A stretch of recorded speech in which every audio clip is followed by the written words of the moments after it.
get unlimited attempts. But for today, we are only going to select single attempt, right?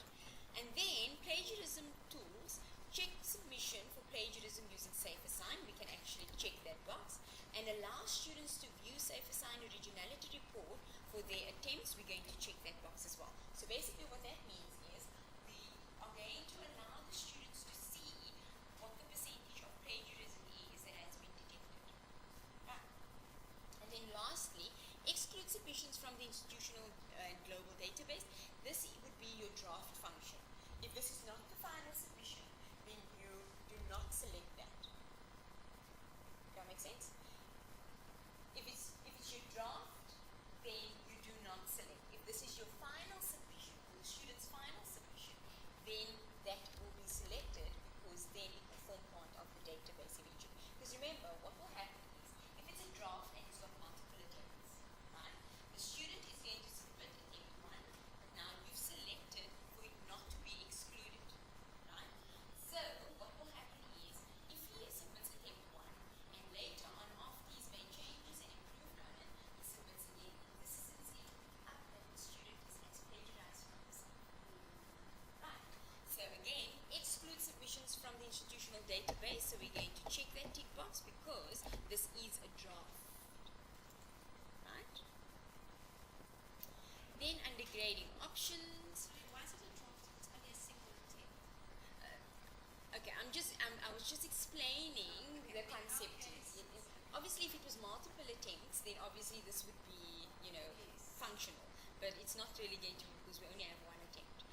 Okay, so grading options, enable anonymous marking. Remember, this anonymous marking will allow you to not see who this paper or who this submission belongs to. Just to encourage more objectivity and, for lecturers not to be judgmental when they open up a student's submission. So that is what that is about. And then enable delegated marking. This is where you assign your marking to your TAs. Basically what will happen is you set up criteria that your TA is going to follow with X amount of slips that they need to mark. So they will then mark, but you will have to consolidate the marks. The final mark still comes from you as the lecturer. Right. Then grades to display. So we're not selecting any of those settings. Grades to display. Display grade as primary should be the score. So it's going to be the amount that the students score out of 20. And then under secondary display, we can actually change it to percentage because then it's automatically going to change, let's say 10 out of 20 to 50% out of 100%. Make sense? Include in the grade center calculations, yes. Show to students in my grades, yes. And then also show statistics. This is if you want the students to see how he has performed compared to the rest of the class. Right. Again, that's optional. I'm not going to check mine. And then I'm going to scroll further down. Make this assignment available. By default, it is selected, right? But remember, it's got limit availability. So you have the option to decide when they should start displaying to your students and when it should stop displaying to your students. So display after will determine when it's going to be available, even though it says make the assignment available, right? This date is going to determine when it's going to be basically released to your student. So what am I saying? You can start developing and creating your assignments way in advance, and your display after date is going to determine when it's going to be released and be available for the students. Right? So if you want to be proactive, you can go and do that. Right, so display after, you have to check the tick boxes. So I'm going to check the tick box in front of display after. And what is the time? Okay, you can leave the time as is because we want it to be available immediately. And then display until, remember, this determines when it's going to stop displaying to your students. If you have a due date, then it's not necessary for you to set a display until date. All that this means is that display until means that it's going to, the link is no longer going to be available or accessible for students to see, right? But I would assume that students want to see the activities, even though it's not available anymore. They would want to see the activities and the assignments that they have participated in. So again, your display until date is optional.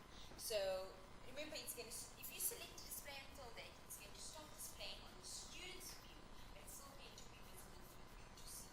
But it will show, on the lecturer's perspective, it's going to show assignment blah blah blah blah blah was last available on that date.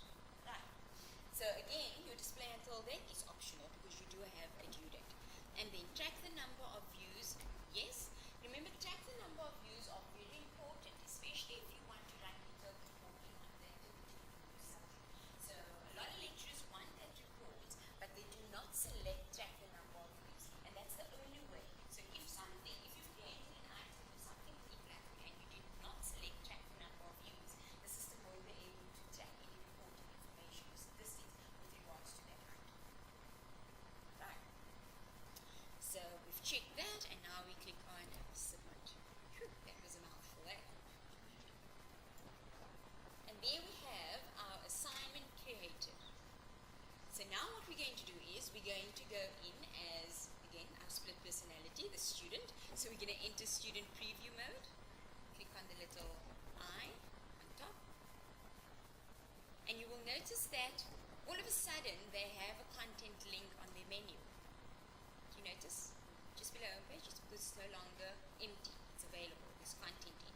So they've got one of two routes to follow in order for them to go and access whatever content. Under what's new, it will show content and it will show the assignment, or they can actually just go to the link that says content, and they will also be able, they won't be able to see, because remember, they first need to sign themselves up to the sign-up sheet in order for them to see the assignment. Remember, it's a group assignment.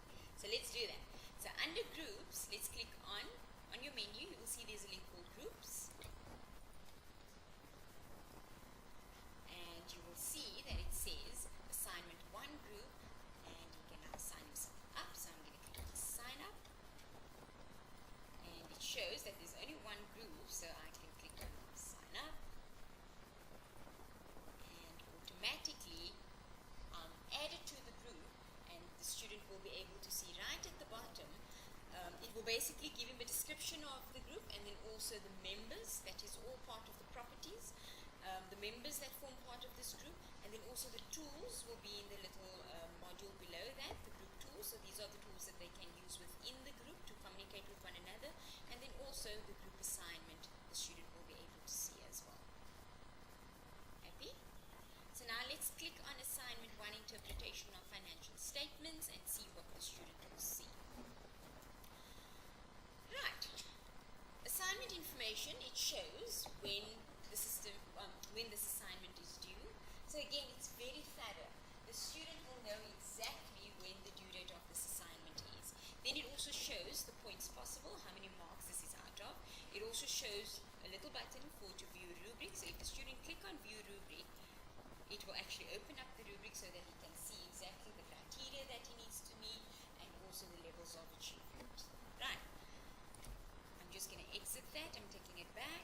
Then you will be able to see the instructions that were given, and then also that he agrees for this particular assignment to run through SafeAssign to check for plagiarism. So the mere fact that he sees that little bottom section, it means that this assignment is not just going to be submitted, but it's also going to run through SafeAssign to check for plagiarism.